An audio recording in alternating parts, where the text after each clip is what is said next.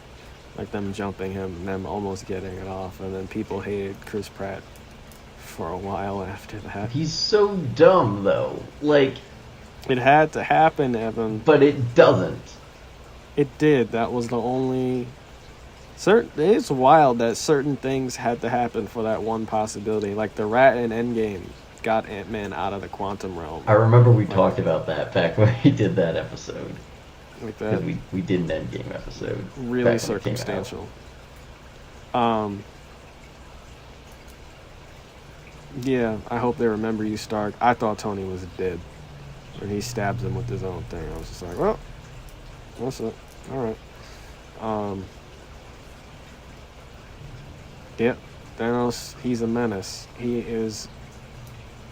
was built up for a decade, and they showed why. He beat everybody's ass. He killed off 2 important characters at the beginning, Loki and Heimdall, and then beat the Hulk's ass. This was all of his introduction. Like, come on, bro. Yeah, I can't speak for this over Black Panther. And again, I would put Endgame over this too, but this is above Fettuccine Alfredo as well.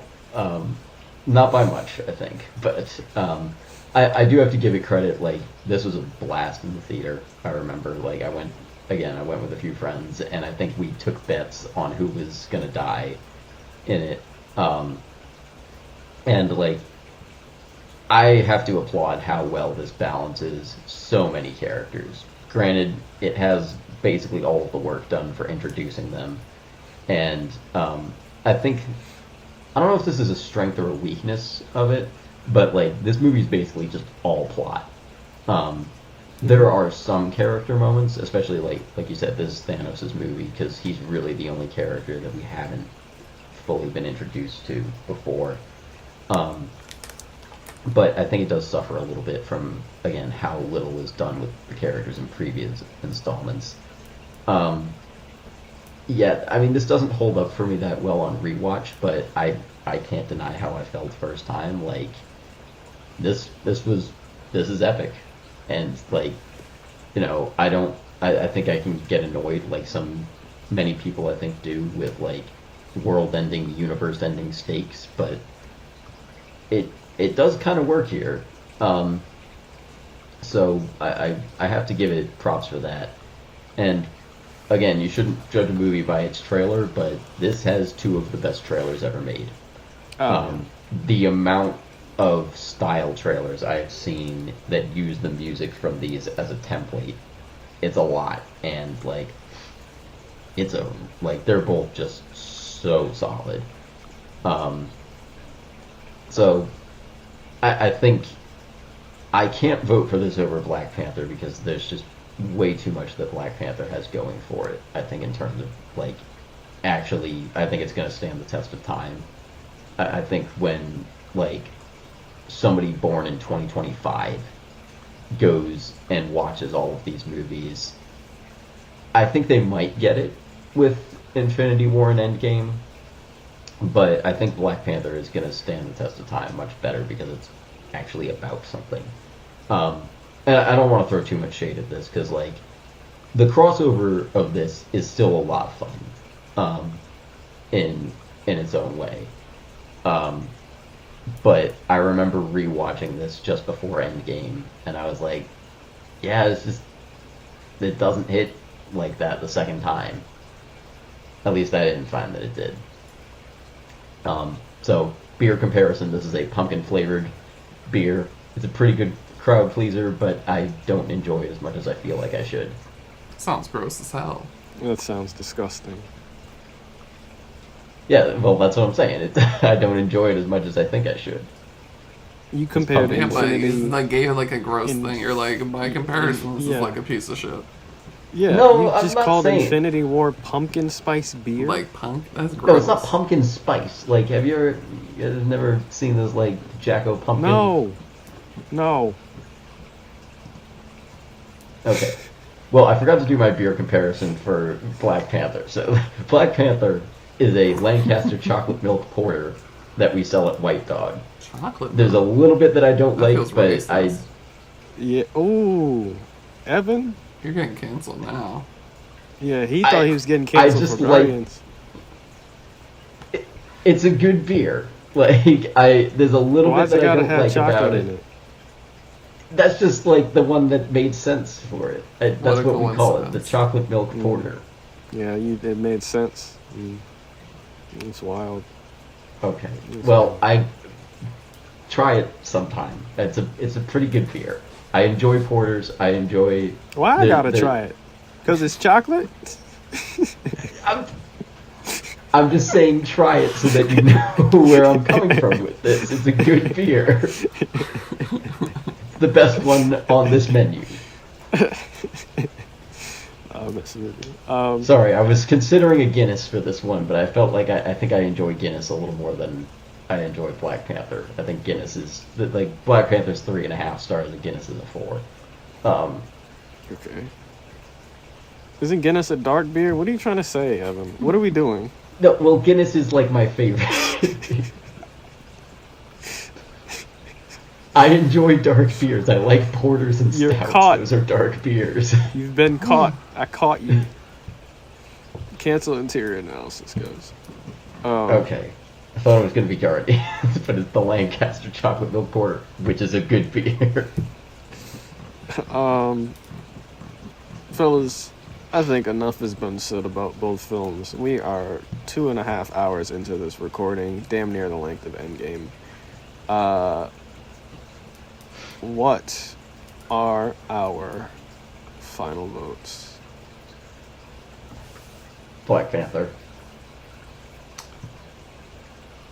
I wasn't sure, but before our discussion, but after our discussion, it became very apparent to me that it is Black Panther.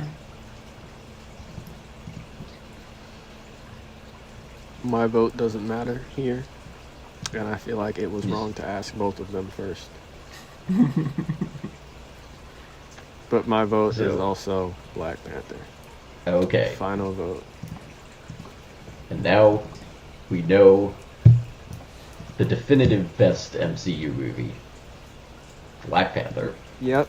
Nobody else can. This is fact. Like, this is solidified in all lists ever of all time. Everybody, Screen Rant, IMDb. You need to change your lists up. Letterbox. We need to get the seatings proper. Like, number one is this. Yeah. Yes. Because we said so. All of them.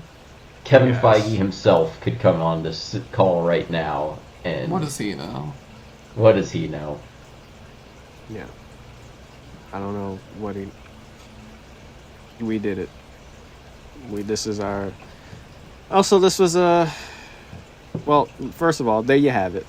Interior analysis. The winner of the MCU Interior Analysis Tournament is Black Panther. This was a test run. This was our first.